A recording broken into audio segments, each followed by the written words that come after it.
Hola, ¿cómo están ustedes? Esta es una nueva emisión de Scanner Internacional con el alto auspicio de Relojes Oria y Café El Baúl de Viña del Mar.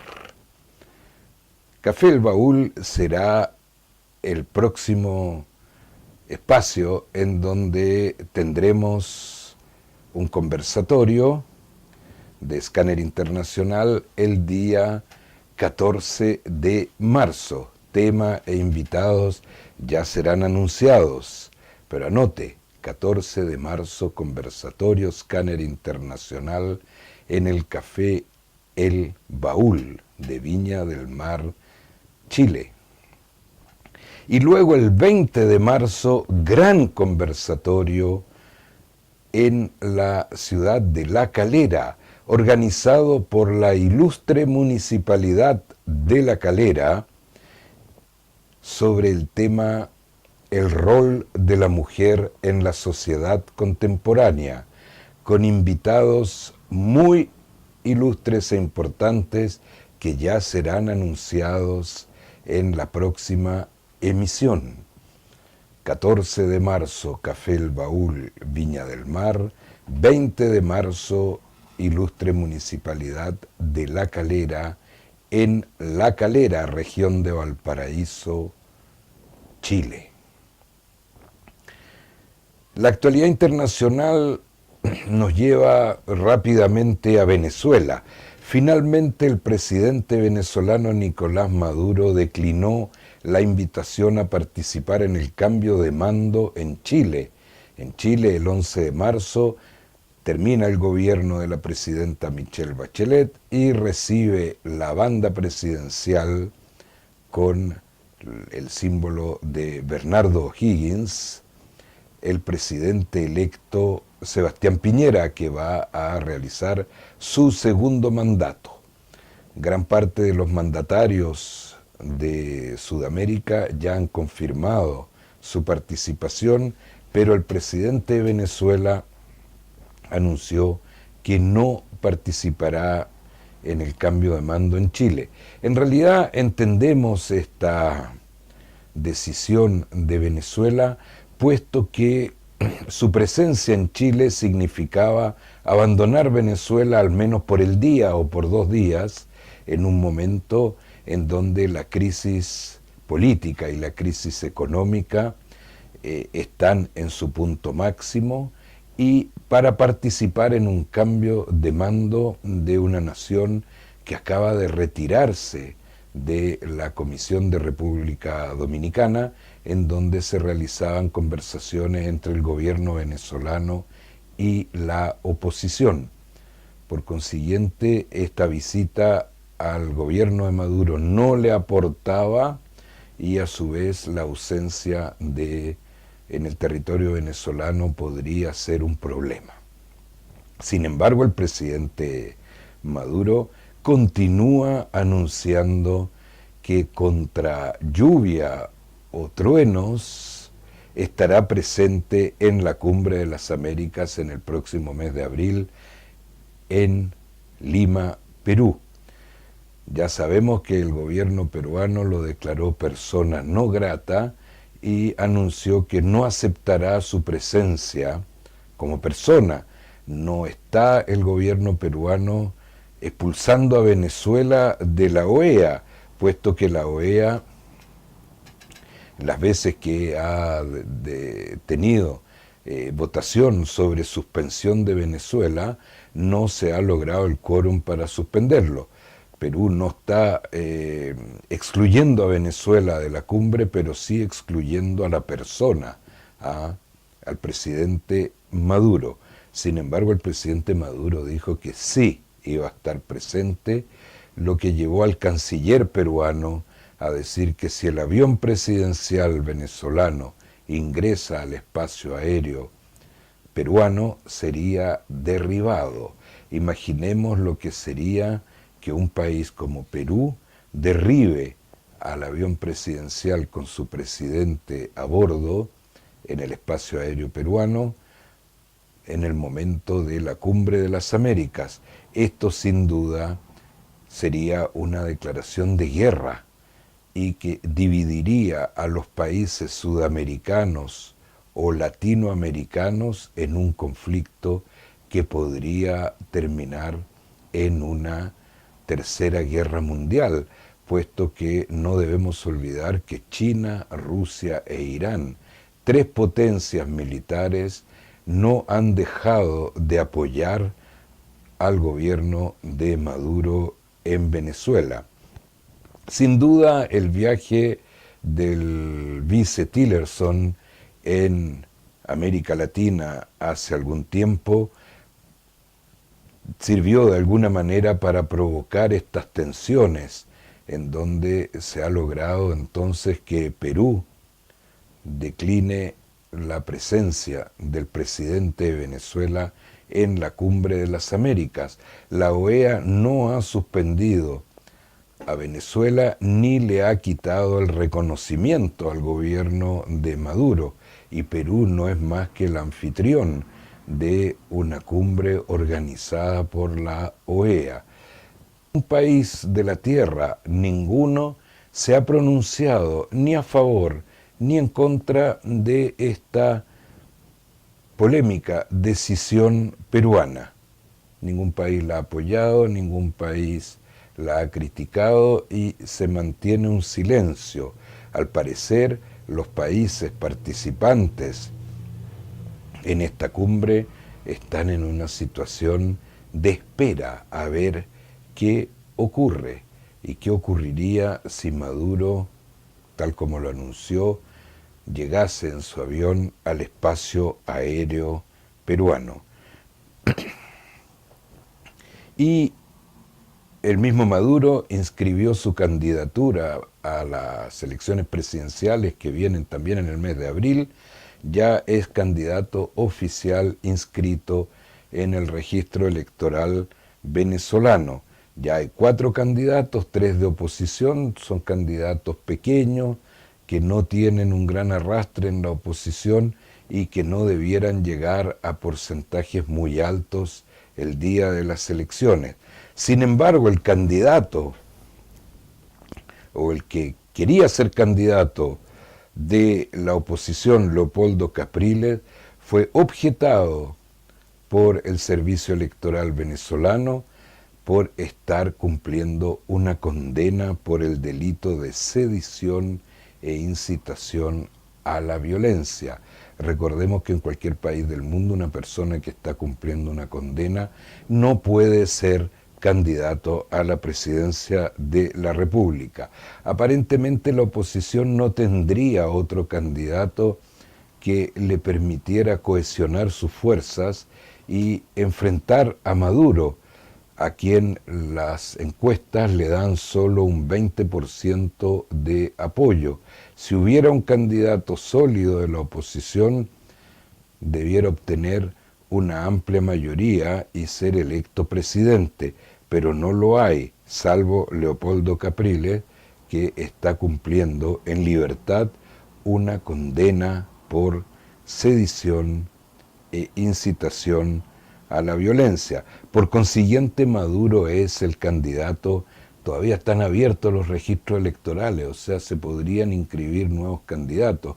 No sabemos qué va a ocurrir, pero hasta este momento Maduro es el candidato, digamos, casi único, aunque hay 3 más. Pero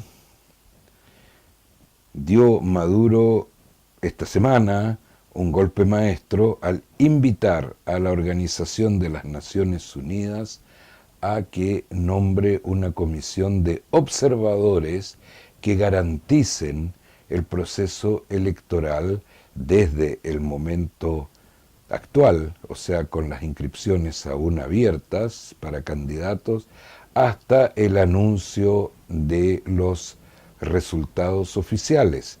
Naciones Unidas recibió esta invitación para nombrar una comisión de observadores, no ha respondido aún, pero lo hará en los próximos días, y no me cabe la menor duda de que Naciones Unidas sí participará en estas elecciones como observador. Las mociones de condena al gobierno venezolano en Naciones Unidas han resultado ser minoritarias y no hay hasta ahora una resolución de Naciones Unidas que deslegitime o que le quite legitimidad al gobierno de Maduro. Elecciones que sin duda serían mucho más sólidas con la participación de estos observadores de Naciones Unidas, en el momento en que Venezuela persiste en la creación de una moneda computacional, una moneda que no se emite, persiste en la creación de esta moneda, el petro, para que se le cancelen las ventas de petróleo. Y el presidente de Estados Unidos, Donald Trump, anuncia que va a decretar un embargo al petróleo venezolano y que Estados Unidos va a dejar de comprarle petróleo a Venezuela. Esto nos parece bastante poco probable en la medida en que existe un tratado firmado hace varias décadas entre Venezuela y Estados Unidos, en donde Venezuela se compromete a vender más del 80% de su producción petrolera a Estados Unidos a un precio especial, por debajo del precio que se fija en la Bolsa de Londres. Estados Unidos tiene condiciones especiales para el precio del petróleo que le compra a Venezuela, precio que tanto Chávez como Maduro han seguido respetando. Embargo petrolero de Estados Unidos a Venezuela nos parece en realidad poco probable. Estados Unidos tendría que usar su propio petróleo en precios más altos del que le puede comprar a Venezuela. Sin embargo, si Maduro persiste y logra crear esta moneda, el petro, Estados Unidos se vería obligado a no comprar más petróleo venezolano, el que sin duda iría a China. China, país que según nuestro análisis estaría detrás del petro. No nos parece que Venezuela esté creando solo una moneda, sino que esta moneda para la negociación de petróleo y de productos petroleros nos parece que es una iniciativa china en la que Venezuela está participando como creador y administrador. Ya veremos qué ocurre con todo esto, pero la actualidad noticiosa en Venezuela está muy complicada, sobre todo que si bien las encuestas hechas por organismos y empresas que no son venezolanas, son internacionales, le dan una derrota a Maduro.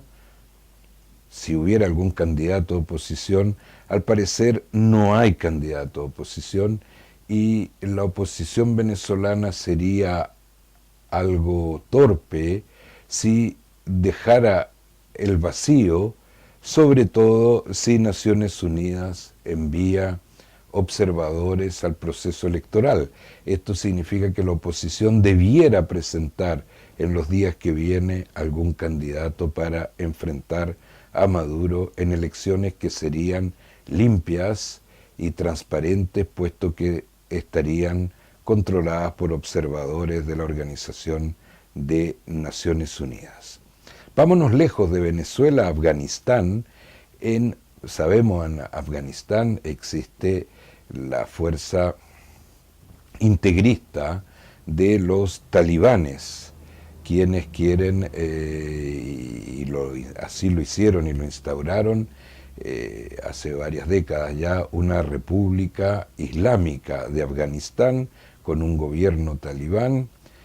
A este gobierno talibán se opuso la Unión Soviética, que intentó derrocarlo militarmente pero no pudo, y finalmente este gobierno fue derrocado por una coalición en la que participó Estados Unidos, Francia, Inglaterra y también Rusia.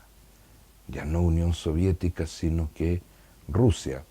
Y esta coalición logró derrocar a los talibanes, ya no hay gobierno talibán, ahora hay un gobierno del presidente Ahmadzaei, que es también de una corriente islámica. El país se sigue llamando República Islámica, pero que responde de todas maneras a los intereses de la coalición, o sea, Estados Unidos, Francia, Inglaterra y Rusia, enfrentando una fuerte oposición de los talibanes que nunca pudieron ser vencidos. Recordemos que los talibanes se refugiaron en las montañas de Tora Bora, que son montañas cavernosas, y Estados Unidos, con el resto de sus aliados, nunca pudo terminar con ellos. Por el contrario, los talibanes han ido creciendo y son hoy una fuerza opositora terrorista, armada al gobierno de Ahmadzaei, pero no han podido ser derrotados ni por el gobierno ni por los países de la coalición que apoyan al actual gobierno. Esto hizo que la semana pasada el presidente de Estados Unidos, Donald Trump, declarara que iba a aumentar la fuerza militar en Afganistán con el objeto de derrotar definitivamente a los talibanes, pero la respuesta del presidente Ahmadzaei no tardó y hizo un llamado a los talibanes a seguir el ejemplo colombiano, a deponer las armas, negociar un tratado y transformarse en partido político.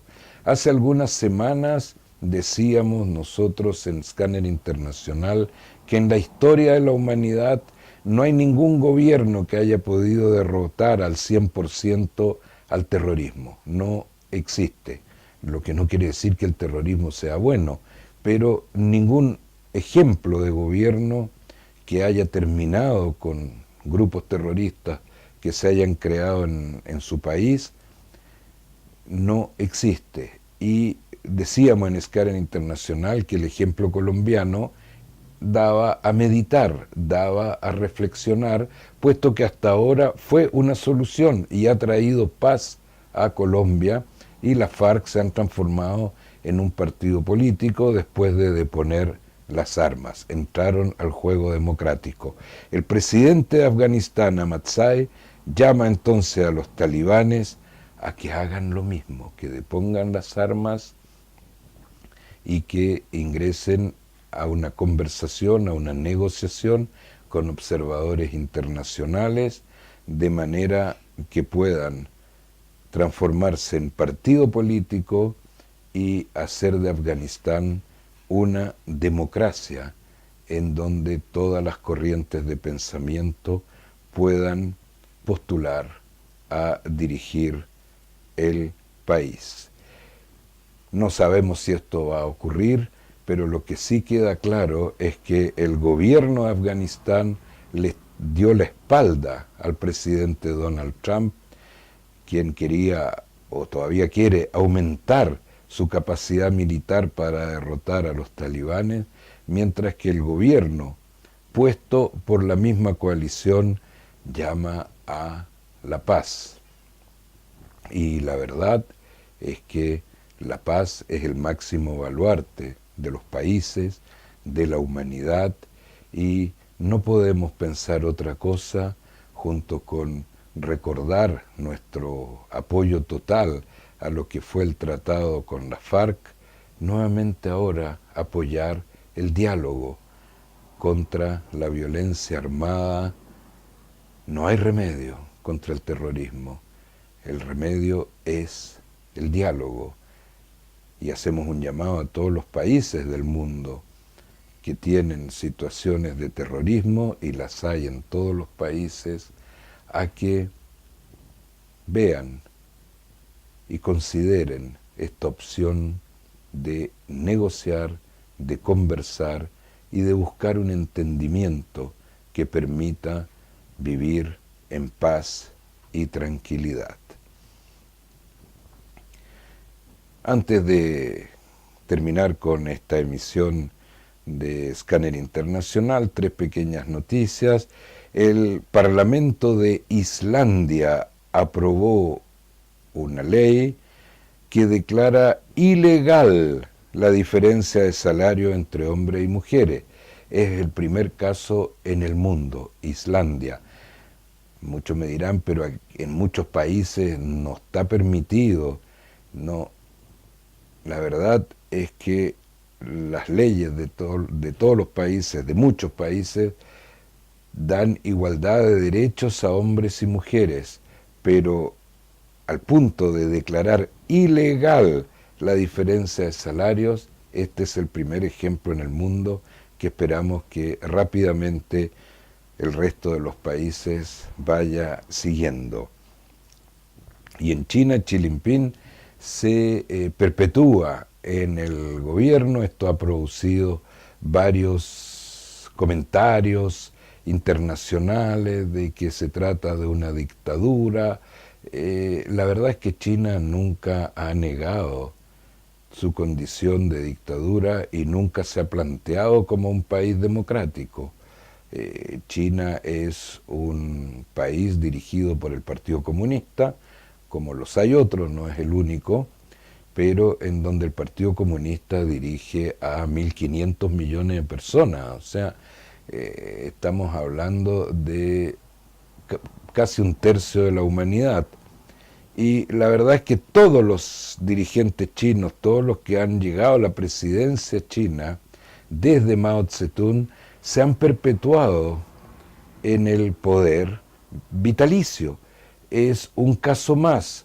Por supuesto, no nos parece que debamos apoyar esta decisión del Partido Comunista Chino, pero al mismo tiempo no nos sorprende, puesto que todos los organismos monolíticos, como el Partido Comunista, perpetúan a sus líderes en el poder, así como ocurre, por dar un ejemplo, con la Iglesia Católica, que perpetúa y hace vitalicio el cargo del jefe máximo, o sea, el Papa, y es una característica de todos los organismos, partidos, iglesias, asociaciones, etcétera, monolítica, como es el caso del Partido Comunista Chino, que está en el poder de esa potencia que ya está disputando con Estados Unidos el rol de primera potencia internacional.